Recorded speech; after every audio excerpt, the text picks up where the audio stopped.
Hello everybody and welcome back to another episode on my channel. So this time we're not going to be doing a build or anything crazy like that. We're instead going to do a tutorial. And this is my first tutorial and I wanted to make sure it's pretty good, so let me know how I do. But today we're going to be going over how to make tombs using the World Adventures expansion pack for The Sims 3. Now initially when I tried to create a tomb, I found it pretty complicated and I had to search all over the internet to try to find out how to do different things or achieve the different effects that I wanted to achieve. So I thought that I would make a pretty quick, comprehensive video of how to do so. So the first thing you're going to want to do is have a lot, and make sure that lot is set to a community lot and a landmark tomb. Without that, your lot isn't going to react properly and your Sim's not going to treat the lot like a tomb. But you're going to need 3 cheats to make a tomb. In case you don't know, Shift-Control-C, the keys on your keyboard, if you hold them all down at once, will bring up the cheat menu. On a PC, it's Shift-Command or Shift-Control-C, I'm not sure. But this is where you're going to want to type in 3 different cheats. One is Testing Cheats Enabled True. The second is Move Objects On, which you technically might not need, but I would recommend it because it enables you to layer objects and move things around without worrying about where to place them. And the third is going to be By Debug On. Now if I put in By Debug On and hit enter, what's going to happen is in By Mode and then under Sort By Function, this little question mark is going to appear. This is not normally visible to players unless you put in that cheat code. And it has to be after the Testing Cheats Enabled True code is already put in. Now when I click this question mark, the very first menu, if you have the World Adventures expansion pack, is Tomb Objects. Now these are all the objects that you see standardly in tombs that are already in the Maxis created tombs that are in Egypt, France, and China. So these are all the objects that we're going to be going over today. Now, the first thing that we're going to go over is something very fundamental to tomb building in The Sims that you need to know and you need to understand. And that's the difference between triggers and behaviors. Now, basically, a trigger is anything that your Sim interacts with. It's from hitting a switch inside of a little hole in the wall, to pulling a lever on the wall, to something even as simple as going through a door. If your Sim, basically, it's a cause and effect simulation. So I'm saying that by triggering this door opening, I want this trap to show fire.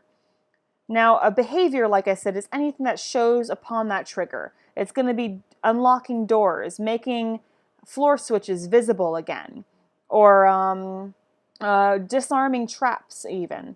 So you can do a whole bunch of different things as long as it has a cause and effect, a trigger, and a behavior. So those 2 things are essential to your knowledge. Now we're going to do a very quick example of this. So let's say that I have my door down here. The first thing I'm going to do is lock it. Now the main keystrokes you're going to need throughout this entire tutorial are Shift, Control, Click. When you hold down Shift and Control, this little gear is going to appear next to your mouse icon that enables you to click on something. Now clicking on it will give you a series of options. So in this case, if it's a door, I want to make this door locked until, let's say that my Sim puts a keystone into a panel. So first, we, the player, have to actually lock this door so that your Sim can't get through it. The next thing I'm going to want to do is put down a keystone panel, which is right here. Now this keystone panel, when we automatically put it on, it's automatically set to a crescent shape. Now just by having this panel here next to this door, it doesn't mean that these 2 are linked. In fact, these 2 objects have nothing to do with each other right now.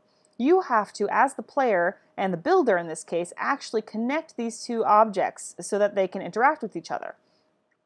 So when we Shift Control click on this keystone, we see several different options. For the most part, you can ignore most of the options that appear in this menu for all the objects that we see. But one of the most important ones we see is first, Set Shape. Now here you can set the shape of the keystone that's going to go into this panel, or that's going to fit this panel.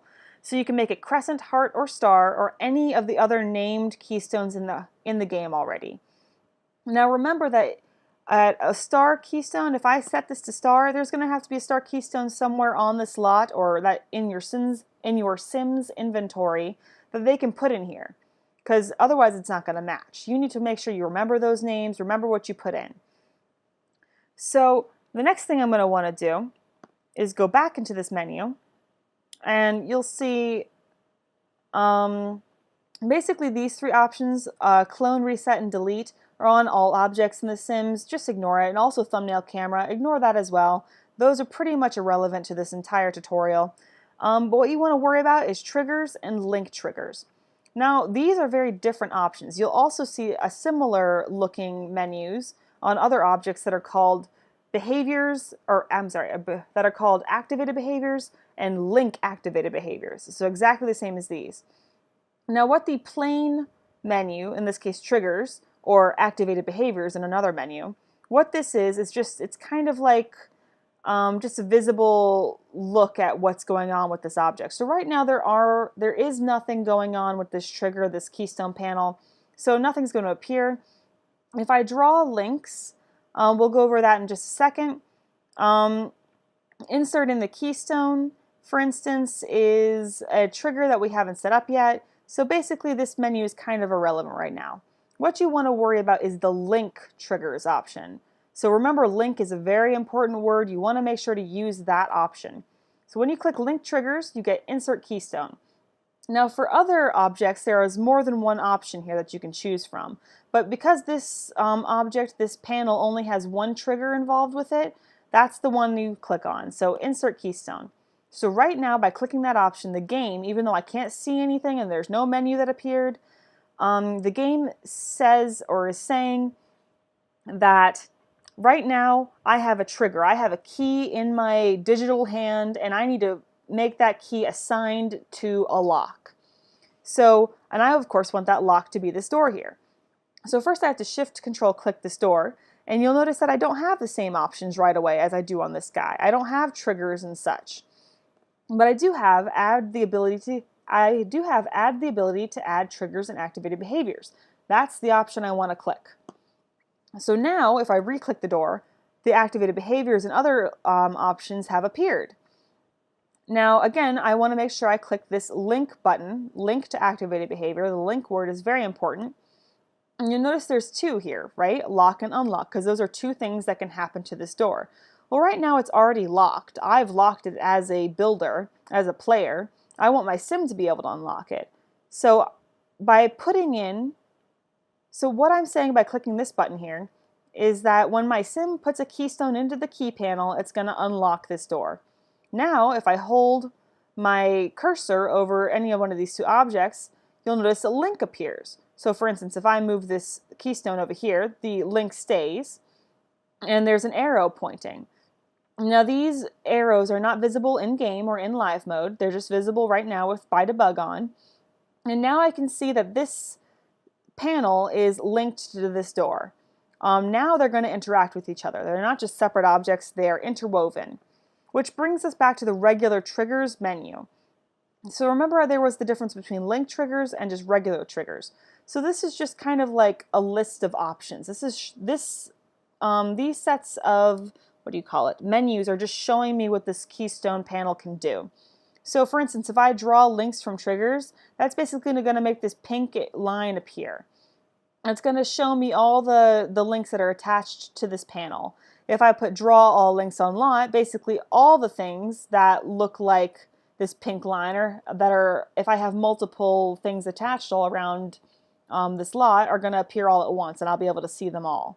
I can also, whenever I have something linked here, so I have this keystone linked to this doorway, if I click on either the door or the link, it doesn't really matter in this case, I also have the option to clear all links to and from this object. That will basically just reset it. These lines will disappear and they will no longer be activated.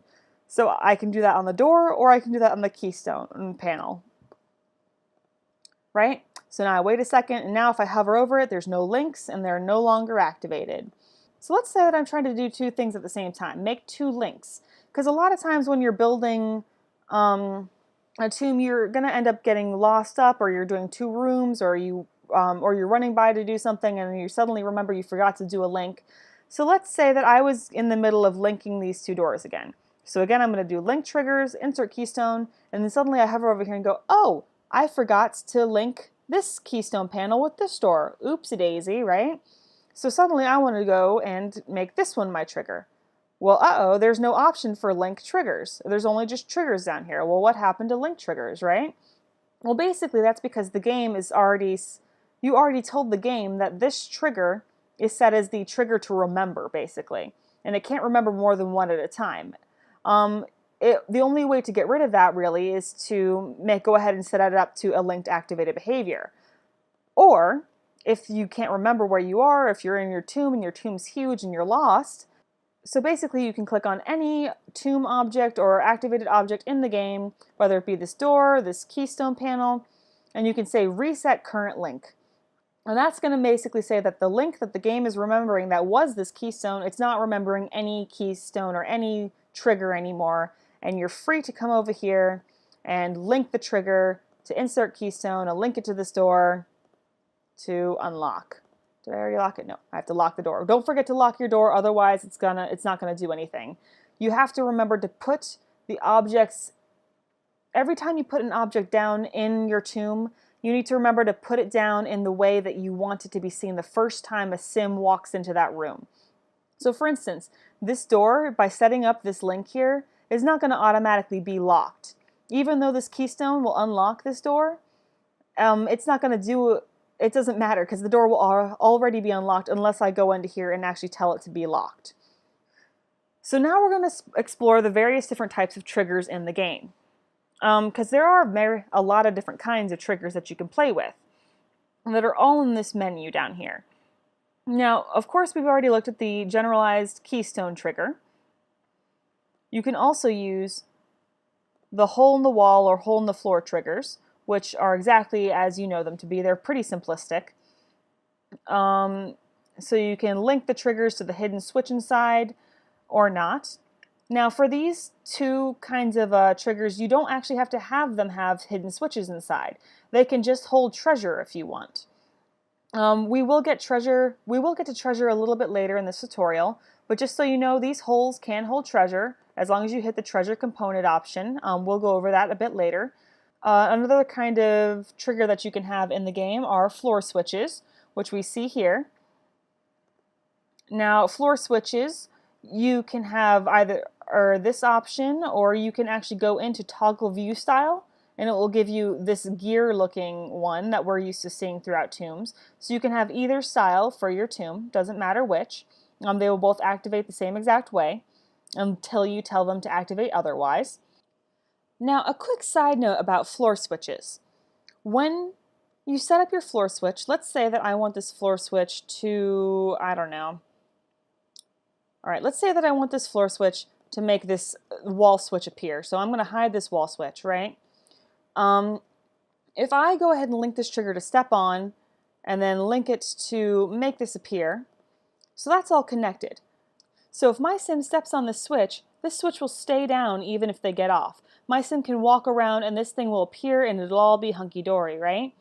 So what if I want to say that they actually have to keep standing on the switch for the activated behavior to happen? So that if my sim actually steps off the switch, the behavior won't continue to go. So I actually have to do that manually. I have to go back in here to link trigger and say step off and set this to disappear. So now if my sim steps onto this switch, this hidden object will appear. If they step off of it, it'll disappear again. That's going to force your sim to have to move a pushable statue on top of the switch in order to make this happen. So that's one side note that you have to do manually for all switches that you want to have a dual or a dual capability.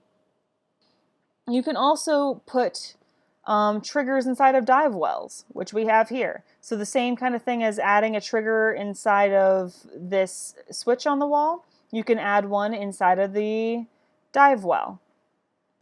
Under link triggers, there's now a hidden switch, so when your sim explores the dive well, that switch can be activated. Now the last kind of switch that we want to look at is for some reason just a tiny bit trickier than all these other ones, which are pretty simple to be honest. So the last thing that we want to look at is the torch lever. Now the torch lever, you'd think it'd be just as simple as the rest of them. You shift, control, click it, you link the trigger, and you pull the lever. Now you notice that you can also turn on and off lights and make those triggers. I wouldn't recommend playing with that because of the other game options. It's just eh. So I'd say that if we activate this as pull the lever, right? All right, so let's say that we need to put that to a behavior. Let's say that we want this floor switch here to be hidden. So remember that when your sim enters the room, the switch automatically has to be hidden. So we're going to put hide, and it's going to be semi-transparent. That's going to be something you see throughout this entire tutorial. When you hide an object, it'll be transparent in the build or buy mode, and then invisible in live mode. So right now, this is now invisible in live mode, but we can still kind of see it's transparent right now. Now I want this torch to unhide this switch on the floor. So I have to link it to the activated behavior up here. So now when this switch is pulled, this thing will appear down here. Except the funny thing is, with a torch lever on the wall, it's not that simple. Because if I were to do the same simple setup with any of these other things, even a floor switch making another floor switch appear, for instance, it would just be that simple. But for a switch on the wall, you actually have to enable the lever. If you don't hit that option, this lever isn't even able to be pulled. It'll just sit there on the wall like a plain old torch. You have to remember to put that option in, otherwise it won't work. Also remember that you can actually layer triggers. You can have one trigger activate more than one thing throughout the tomb. And you can have more than one trigger per one behavior if you desire. So in this case, I already have this keystone opening up this locked door over here. Now let's say that I want to make this door also be a trigger by itself. So even though it's already being behaved upon by the keystone panel, I want to give it a trigger. Now the only trigger available for doors are walking through them. So let's say that if your sim walks through this door, it's going to make something happen. It's going to activate a behavior. Let's say that this, I don't know, if this floor switch is hidden. Let's go ahead and hide it. Now it's invisible. And then I can go back into here, link to activated behaviors, appear. So now, when my sim walks through this door, this floor switch will appear. And that's all hooked up. And as you can see, there's now a couple of different links going on that you can see with the lines that are invisibly drawn here. So that's kind of fun to look at.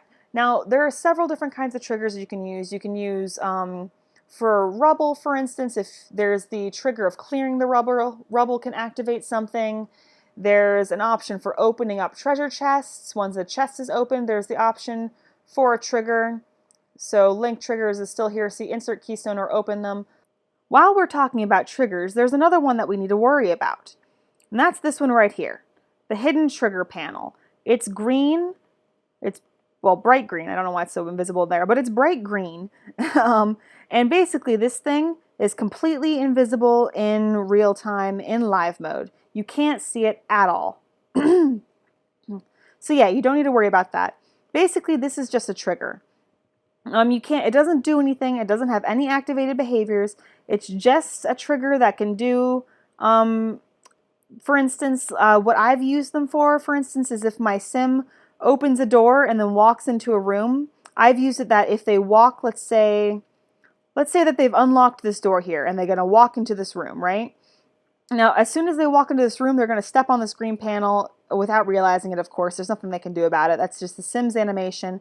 They walk into this panel, and it will actually lock the door behind them. So now they're stuck in here until they find another way out.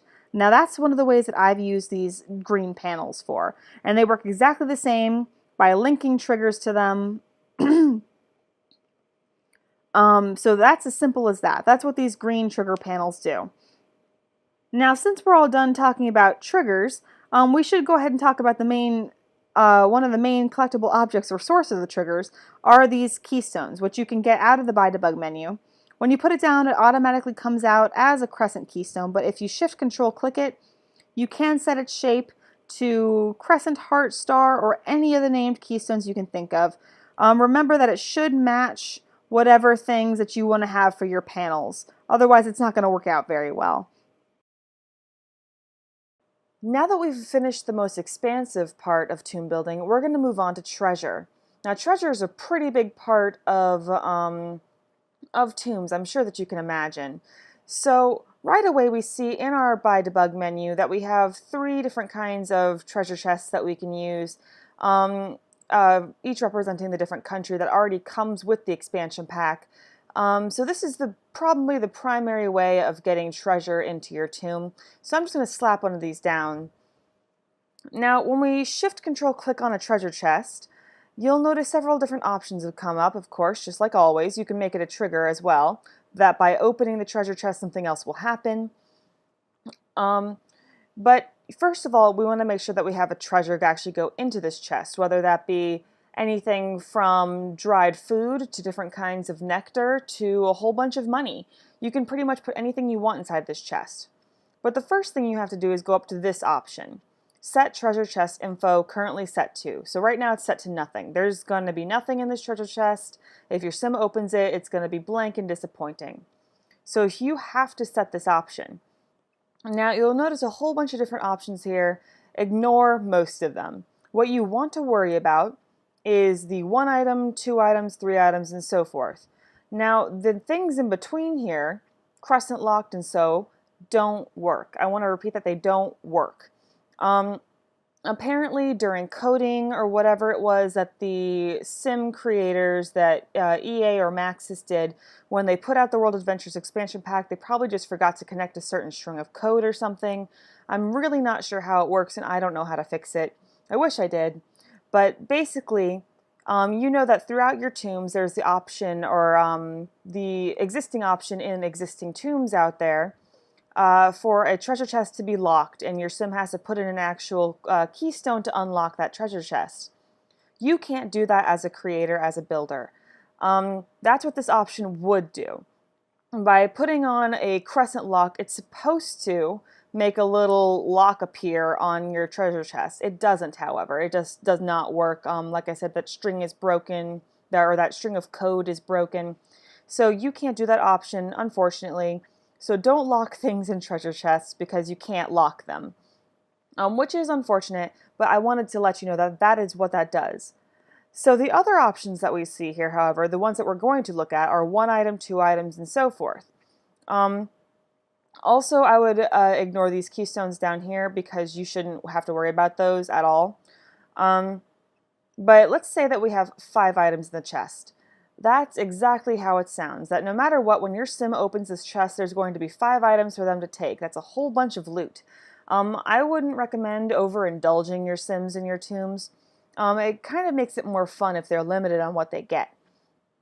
But that only is half the battle for a treasure chest. Once you set that current thing, even though you have it set to 5 items, 5 items are not going to appear into this chest until you set the treasure component, which is this option right here.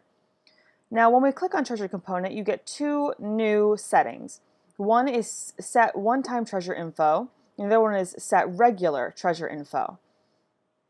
Now when you set one-time treasure info, basically what that's saying is that the first time your sim opens this chest, this is the treasure they're going to get. So basically you can have 2 different kinds of treasure in here. For instance, if I wanted to put a relic or an important keystone or something into this chest, I can say that the very first time my sim opens this treasure chest, they're going to get some kind of keystone. Let's put in, I don't know, keystone, heart of the water temple. So the first time that they open this chest, one of those 5 items that I already set it to is going to be that keystone, and the rest is going to be randomly assorted treasure. Now, you'll notice if I go back into treasure component, that keystone is set to the one-time treasure info. But from then on, if my sim, for instance, finishes my tomb and then comes back here just for extra loot if they can find it, I can also set regular treasure info. So basically, this is going to be the treasure that respawns over time. So every couple sim days, new treasure will spawn, and you can set that kind of treasure. So let's say that I set that treasure to maybe some, let's set it to some gems maybe. Instead of high value or something, let's just set it to some aqua gems or cheap gems even, right? So that means that of those 5 options, or of those 5 items, the first time my sim opens this chest, it's definitely going to have a keystone and then probably 4 extra kind of gems in there. They might be a little bit better the first time, but from then on, they will never get my sim, if they open this treasure chest again, they will never find another keystone in there, but they're just going to keep finding some cheap gems in there. Now, using that same treasure component option, you can put treasure into a whole bunch of different places. You can put it into dive wells, for instance, right here, or into switches on the wall, treasure component. You'll notice the same couple of options. Now, you'll also notice that on these kind of smaller treasure areas, you don't have that extra where you have to set the number of items. You'll only get one piece of treasure every time you inspect this key on the wall or this, what's it called, dive well. However, there is another treasure thing that we need to worry about that's pretty important, and that's this treasure spawn point. It's a little striped panel that appears on the floor. Pretty simplistic. This panel is actually invisible, not visible at all in live mode, but in this you can also set the treasure component same way, and this panel you can just put on anything. You can put this spawn point on the floor or on shelves or on a desk or on pedestals, wherever you want, and that's where that treasure is going to spawn from then on. The last piece of treasure that we have available to us here are ancient coins. There's an automatic pile in our by debug menu here. That's just a small little ancient coin pile. If you shift control click it though, you can set the value of this to very small to very large. So you can have different amounts, and you can also use this for decoration if you so please. It doesn't have to just be for collecting from your sim. The next thing we're going to go over is rubble and boulders. Now, there are several different kinds of rubble, which we have. Well, not several, there's only a few. There's corner rubble and there's singular rubble, and they just come in dark and light colors each. Remember that this rubble you can actually put over anything. That's why I would recommend the Move Objects On cheat, so that you can cover up stuff like a wall switch or a hidden door or something. That's basically what that's for. You can also add the trigger to that when it clears, it'll make something else happen, like a door will unlock or something else will appear or a trap will be deactivated. I don't know, whatever you want, right? The other thing that we have are 4 different kinds or colors or textures of boulders. Now these boulders, if you remember, are the only ones that are able to be destroyed by Pengu's axe. Without Pengu's axe, you can't get rid of these guys.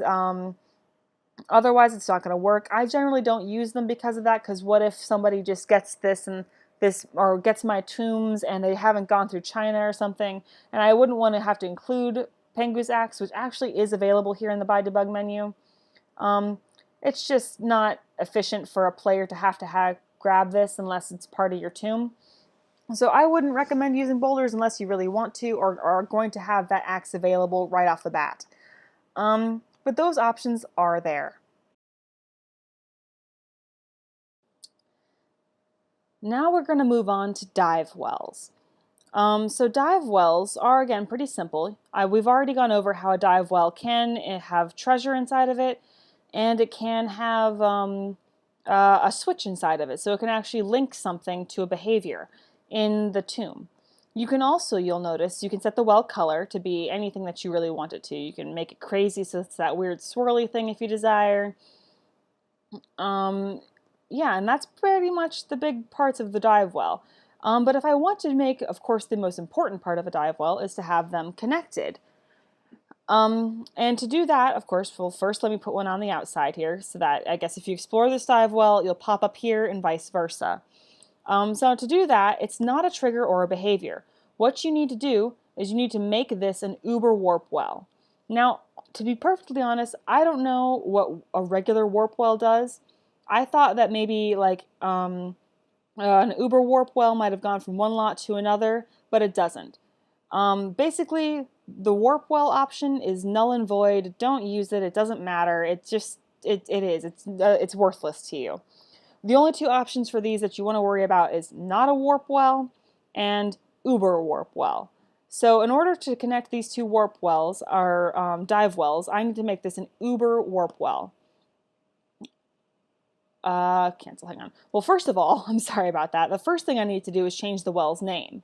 Now, you need to have names and try to make them stuff that's simple, that you can remember. So I'm just going to call this one outside, and I'm going to call this one inside. Done, right? So now when I make this an uber warp well, it's going to ask for my destination well's name. So basically it's saying that when the sim explores this well, where are they going to pop out? What well are they going to come out of? So I'm going to say they're going to come out of inside. Inside, there we go.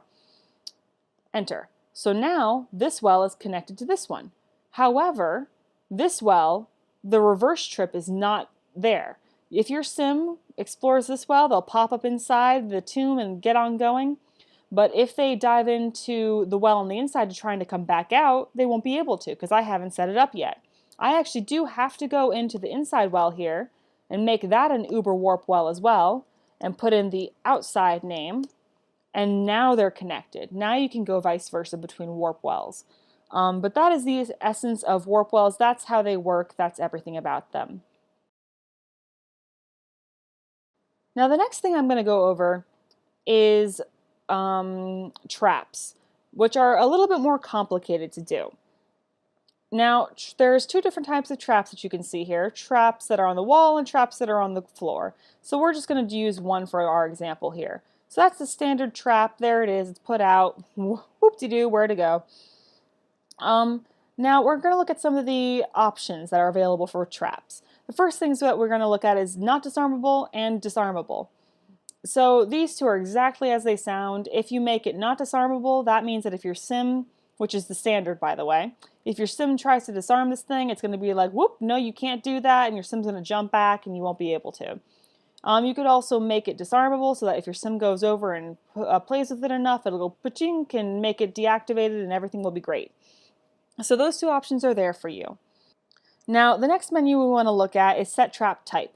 Again, when you first put a trap down, it's not a trap at all actually, it's just a piece of decor essentially. You actually have to set it to steam, electricity, darts, or fire in order for it to work. So let's go ahead and make this a fire trap. Why not, right? The next menu that we need to worry about is the set trap state. This one is very important. Basically, there are several different options for a trap to be in, several different states that it can be in. It can be dormant, or I'm sorry, let's start with the first two, visible and hidden. You'll see visible, visible, hidden, hidden, so on and so forth. If it's hidden, it's not visible in live mode.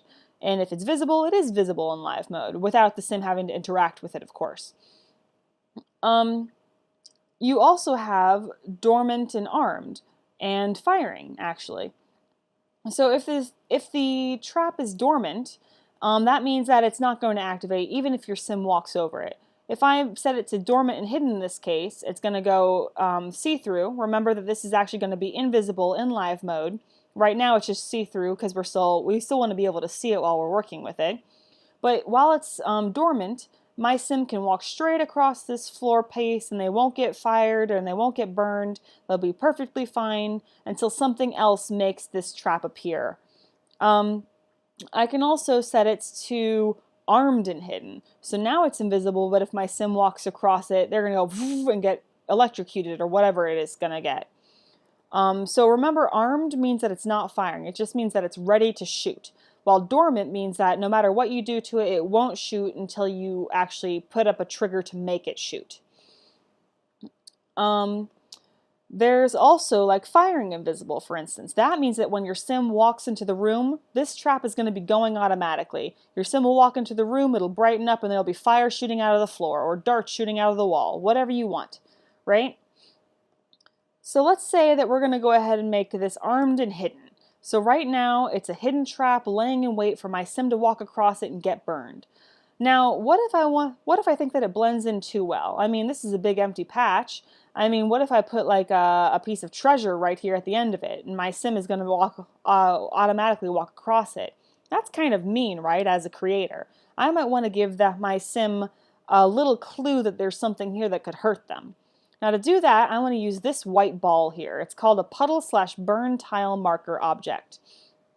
Now this white ball is invisible in live mode, so don't worry about the aesthetic of it. But if I put that over top of my trap here, basically what I can do is shift control click it, and I can add a puddle or add a burn tile. Now, if I add a burn tile, basically what that'll do is add that kind of scorch mark. It's like a black scorch mark to the floor, and it won't have anything to do with hygiene or the state of the room or things being dirty where your sim is going to want to clean up after it. Now it's just going to be there as an aesthetic marker, just to show that there's something there, and maybe your sim wants to inspect that patch of ground before they walk into it and get themselves hurt. So that's what that does. Now, let's say that I want to make this let's say that I want to make a way for this trap to be deactivated, or even appear. So let's put down a floor switch, right? And I say that if my sim steps on this floor switch, it's going to deactivate or get rid of this, this trap, right? So it's the same thing that we've been doing this whole time. We need to link a trigger, stepping on it, and then we need to link it to an activated behavior. And you'll notice all these different options. Now you can actually layer these options. You can set it to dormant. Although I would not recommend dormant or deactivate. These are two options that I would say throughout I find them to be tricky. I find them that they usually have not glitches necessarily, but they tend to do things that you don't intend for them to do. What I would suggest personally is to always just use the option to destroy. If you want a switch to get rid of any sort of triggers, or I'm sorry, any sort of traps, that you just use the option to destroy. Now these two things are connected so that if my sim steps on the switch, it'll destroy this and it's gone forever, never have to worry about it again. Now let's go on and look at another kind of simplistic thing, a pushable statue. Now this is actually pretty self-explanatory. When I put it down, there are several options. Again, you can have triggers involved for being pushed and pulled or just moved. Right? So if I move this this pushable statue, then something else can be triggered if or something else can be activated behaviored if I wish for it to be. And I can also set other little things here, like make secretly movable. So that's one of those things where instead of it just being push or pull when your sim walks up to it or when you click on it, it'll be the inspect option instead. So your sim will have to actually inspect it and be like, aha, it's actually movable. So right now it's set to false, so that's not going to happen. If I set it to true, now it requires that extra inspect option. The next thing we're going to talk about are these secret rotating doors, which I've grown to love and I hope you guys will too. So the secret rotating door, you'll notice when I put it down, it's already kind of see-through in this build mode. In live mode, it will be invisible. It'll blend in, and whatever wallpaper you put down is the wallpaper you'll see until the secret door is discovered. So that's pretty cool. Otherwise, it works like any other door, except that it just has a few extra options that I want to go over real quick. The first option is this one that's pretty simple and self-explanatory. Enable auto open after inspect. So that basically means that if your sim inspects the wall and suddenly the door appears, they don't just step back and the door remains closed, which means that you'll have to, as the player, click the thing and make your sim actually open the door. You can enable this so that when the sim inspects it, the door will automatically open by itself. And that's kind of a handy tool, just to save your sim some time going through tombs or to make things kind of nicer. The second set of options I want to go over are these athletic skills. Now, I wouldn't really recommend the recommended one, this set athletic skill recommended. I'm not really sure what the difference is. The one that I always use is just set athletic skill minimum, if I use it, of course. So this basically just states that your sim has to be a certain level of strength to even open the door. And you don't have to. It's automatically set to where anybody can open it. So in case your sim doesn't want to get stuck in a tomb because they're not strong enough, I usually don't even bother, but you can if you'd like. Now, just like any other door, this secret rotating door has a trigger of walking through it. That works exactly the same as any other door. The only thing though is that this door actually has extra activated behaviors that you would have to worry about. So for instance, if I'm just going to throw down, let's say, a floor switch here, and then I'm going to go ahead and lock this door. So now it's locked. You see these two doohickeys down here appear that are holding this secret door shut. So even though it's hidden, your sim can come over and inspect the wall, and the door will appear, but they won't be able to open it. So we want to make a trigger that can open this door. So we link the trigger to step on, and then we go into link to activated behaviors, and you actually have to layer these, because if you just go into this menu here and click open, believe it or not, this door is not going to open because technically it's still locked. You have to actually add the option to unlock it first, and then layer this activated behavior, stepping on, to open it.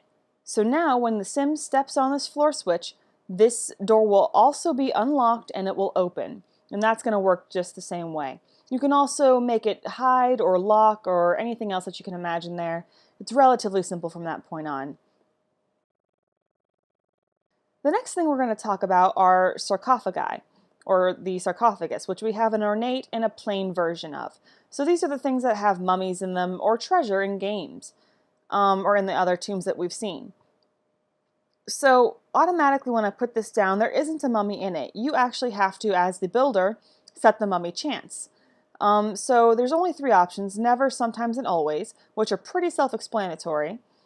And there's also the trigger to open it, so that when your sim opens and looks inside of this tomb, something else will happen.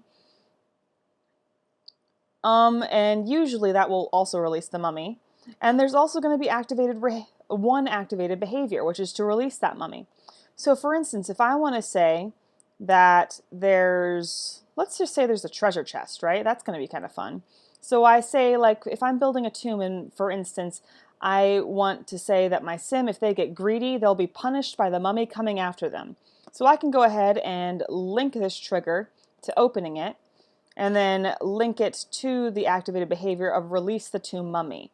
Remember, that means the tomb mummy actually has to have a sometimes or always chance, otherwise it's not even going to happen.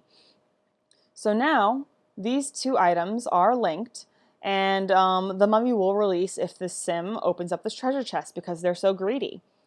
Now the mummies themselves, I really wish you could name and assign, but unfortunately you can't. That's just a feature that's not available for us builders. So you can't choose the gender of the mummy, and you cannot change the name of the mummy. It's a randomly generated mummy per game that's going to appear in this tomb as long as it's set there. So that pretty much takes care of the sarcophagus and the mummies. Now we're going to go over a couple of little miscellaneous things before we move on to the final chapter of our tutorial here. And that's going to include other little things that you can play with to create triggers and behaviors. So the first one we see are these inscription plaques, which you also find in the By Debug menu. You can shift control click on them and enter text. And whatever you enter here is going to appear when your sim reads it. You also can make these plaques triggers. So you can actually link it so that when your sim reads the inscription, something else will happen. Other items that have triggers on them are the radios. So you can have that when a sim changes the channel, turns it on, turns it off, something else will happen. You can enable the same thing for a computer so that there's the hack option. And you can enable it for toilets so that your sim can flush it, or pull the lever, I guess in this case. Well, the flush activates something else. So that's just a few little miscellaneous items that we see that can be used as triggers throughout the game. Some other little miscellaneous items that I didn't really go over, but I feel like I should just touch on real quick, are again mostly in this By Debug menu. So in this section, we actually would have, for instance, escape dust, which you can just place anywhere. The Eye of Horus, which you have the right and left version of that you see in tombs. So this is where you can get them from. I already did mention the Axe of Pengu is in here. And there's even the shower and a can and such, which you can find under the miscellaneous tab in the By Debug menu. So this is a much bigger tab. You'll probably have to filter it to the World Adventure stuff, but this is where you'll find that shower and a can and other such things. Another object that you can use in your tomb are staircases. Now you may have seen in other tombs that some staircases are hidden, and the way to do that is actually pretty darn easy. So right now I just placed some stairs right here. They're open and hidden just like you would normally place any stairs. So what you would do is you would shift control click on them, add behaviors, and then you can actually hide the stairs. Takes it a second. You might want to actually get rid of these walls down here. It'll look better, believe you me. But you'll also notice that it kind of looks funny with these what's it called, guardrails on there, or the handrails. I usually take them off. I usually don't use those because I think they kind of look funny with the overall result. And you'll also notice that the floor tiles have filled in up here, so now your sim can't even walk. So now this staircase is going to be invisible completely in live mode. So what I can do is just like anything else is I can link the trigger to step on this and then link it to unhide the stairs. And now when my sim steps on this, the stairs will unhide. These floor tiles up here will disappear and you'll be able to walk up or down indiscriminately. So one of the more final and more complex tomb objects that you can use is actually called the processor. Now the processor does have other functions besides being used in a tomb that are actually pretty handy. Now this thing looks like a computer. It's not. Your Sims can't actually use this. In fact, when you go into live mode, it disappears. This is just for you, the builder, to use to regulate functions. Now what the processor does in essence is it allows you to have multiple switches or multiple triggers go to one behavior or vice versa, one trigger to go to multiple behaviors. Now this processor actually has a whole bunch of different functions that even I'm not completely familiar with. But one thing that you can do, for instance, is if you're setting up a effect that only happens once, you can make it cycle. For instance, if I have some floor traps that I want to fire on interval, so it looks kind of creepy and poof, poof, and like fire bursts of electricity, I can hook them up to this processor using the clock mode. So saying that every time saying that every sim second or minute that goes by, the trap will activate. Remember that everything in here is under sim time, so if it says 60 seconds, that's only like 1 second in real time. If it says 60 minutes or an hour in sim time, that's 1 minute in real time. Remember that. So basically I can say that every sim minute a trap will fire and it'll look cool and I can layer that all I want using that option. However, the most common and useful thing that the processor can do for you in building your tomb is allow multiple triggers to be activated in order for one outcome to occur. So in this case, I've set up a little example here. I want both of these floor switches to be pressed down in order to unlock this door. So I've went ahead and locked this door, right? So what I could do right now is try to link the trigger. And then I say step on and then link it to the activated behavior to unlock. Now if I do that though for both of these switches, basically instead of saying and, my sim could just step on either or, and then this door will be unlocked, and the other switch can be completely neglected and forgot about. I want to make sure that both of these have to be pressed down for this door to be unlocked. And there's no way to do that without the processor. You need this thing to make that work. Okay, so let's start setting this up using the processor so that both of these switches will activate this door. So the first thing I'm going to do is make this a trigger. So I'm going to say if we step on this first switch over here to the left, we go into the processor and we have to link it just the same to an activated behavior. Now you'll have a whole bunch of things in here that you can mess with and they all look pretty scary and complicated.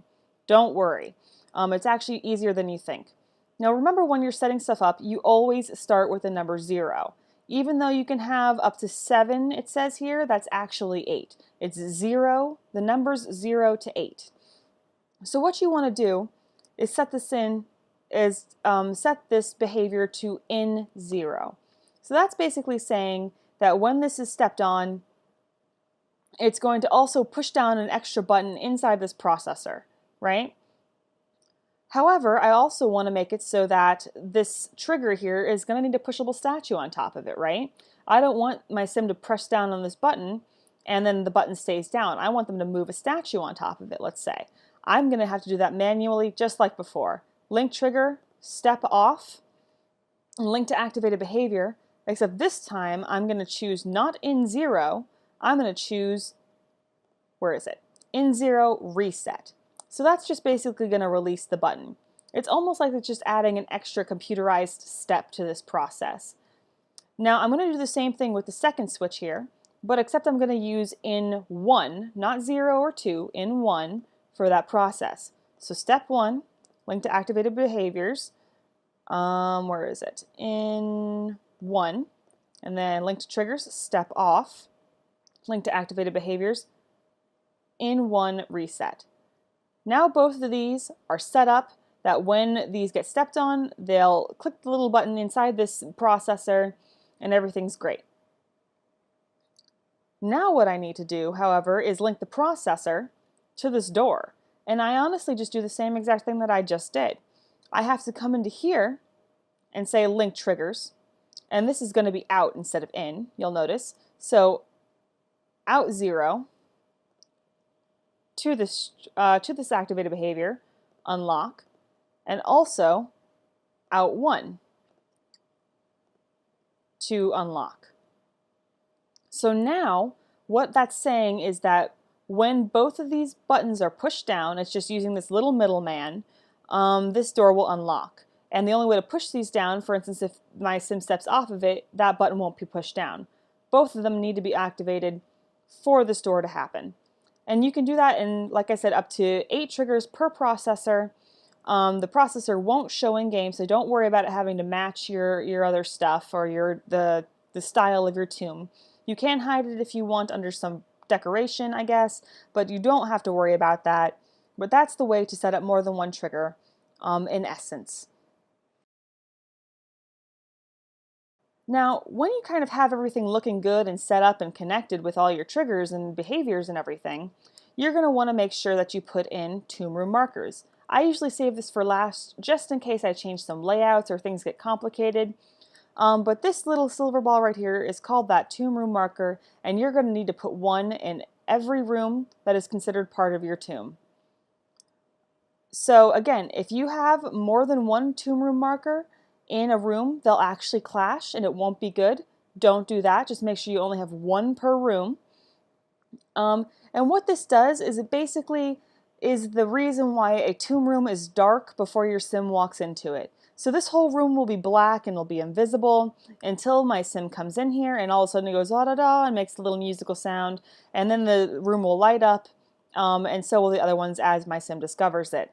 That's what these do, and they do it automatically. What the effect is referred to is a fog option. So basically when the room is black, it's referred to as being enfogged, and then when your sim walks into it, it is unfogged. But there are other things that you can do to play with your tomb room markers. So one thing that you can do is this little option here is set tomb type. And there's only 4 options besides the normal, which basically does nothing. And if you'll notice when you're playing regular World Adventures expansion pack and you're going through some tombs, your sims sometimes get a little moodlet that has like a super humid or scary death, and it's kind of a neutral moodlet usually. And that's what this will do. So whenever you place a tomb room marker with a fire thing, your sim will get that little moodlet. But note that you will have to do that for every single tomb room marker that you've placed throughout your tomb. The other option that we can do with tomb room markers is set the final room marker. Now you're going to only want to have one of these on every tomb that you have. So let's just name this tomb test.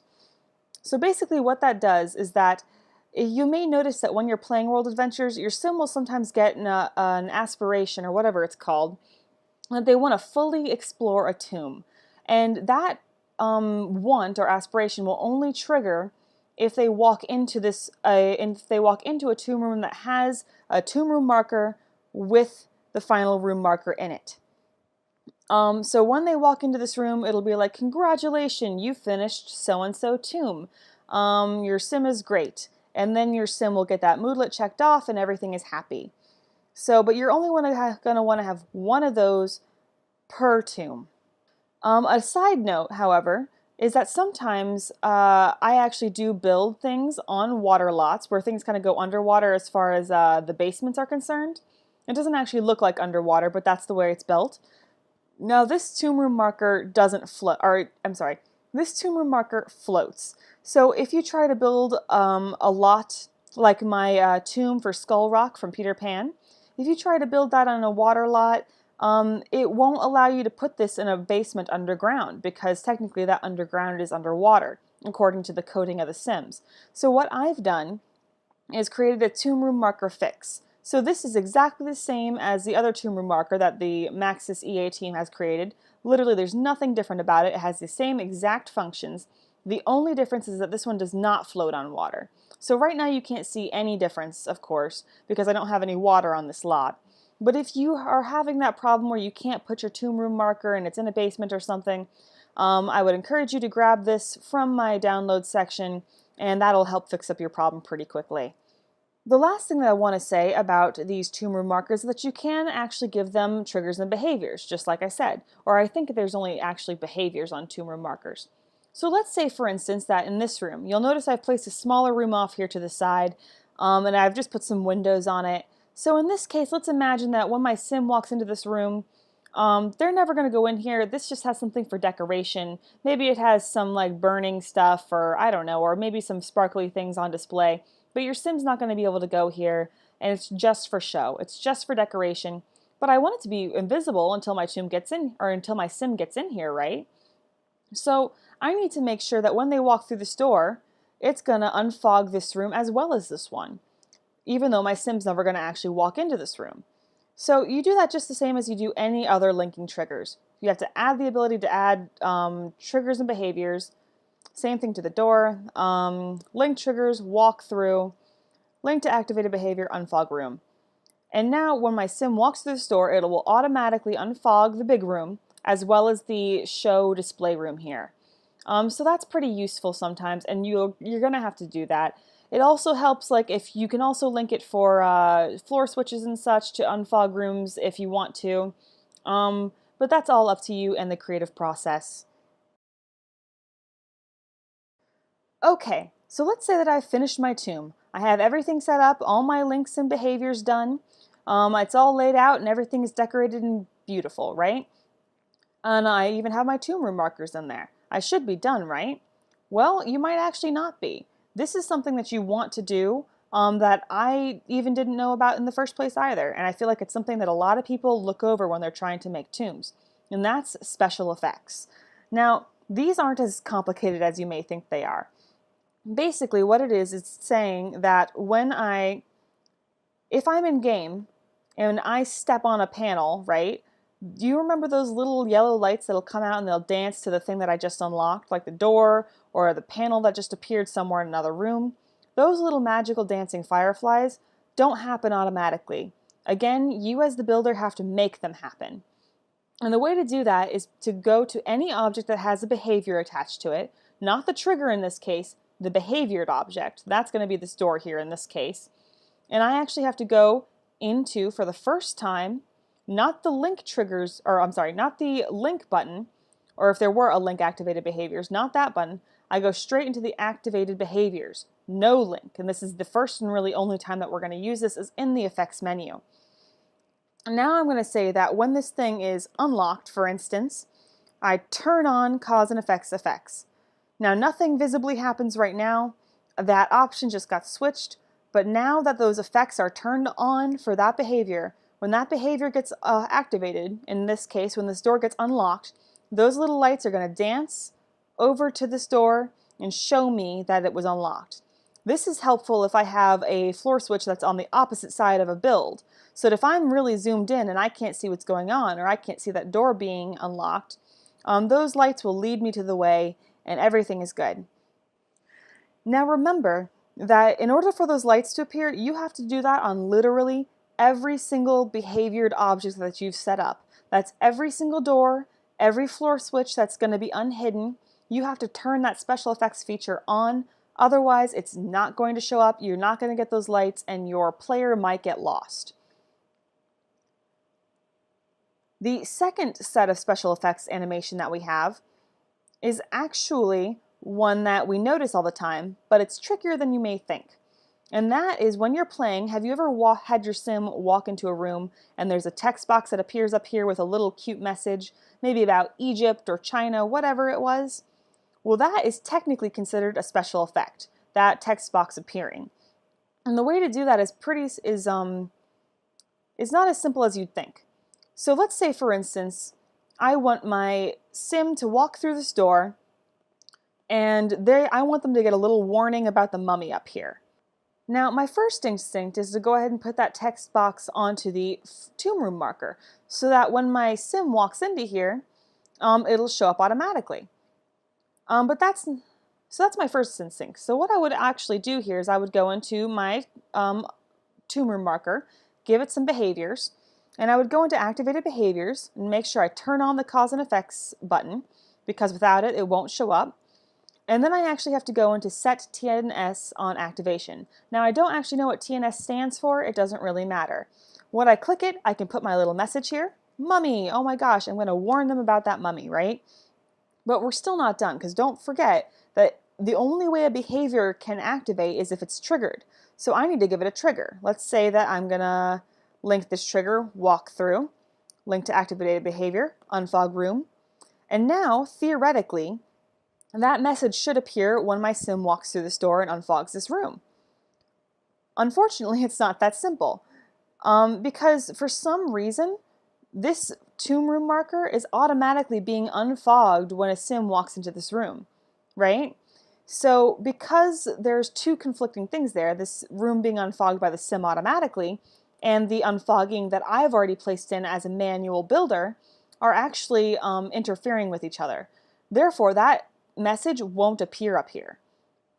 So you're going to have to work around that. And you might have to get somewhat creative like I did. Now for a room like this, it would be pretty simple. What I would do is simply do the same exact thing with the TSN on activation and all those things I just showed you, but I would put it into this little tomb room marker. Why? Because my sim is never going to walk into this room. It's going to it's going to unfog because of this trigger, not because my sim is walking. So there won't be anything to interfere, and the message will appear like it should if I hooked everything up to this one correctly. Another way to work around it is to actually do something that I've done. I'm not sure if you'd like to or experiment with it, but this is what I've done. Is I've just gotten a whole other object, it doesn't matter which, and put it in the center of the room so it doesn't look conspicuous, and set it up differently. So what I would do is I'd go in here and set it up the exact same way I just did with the tomb room marker, activated behaviors. In this case, my behavior, I'm going to make this thing disappear. So disappear, set TSN, mummy. Don't forget to turn on the effects animation, and then I'm going to link it to the door. So link triggers, walk through, link to activated behaviors, disappear instead of appear.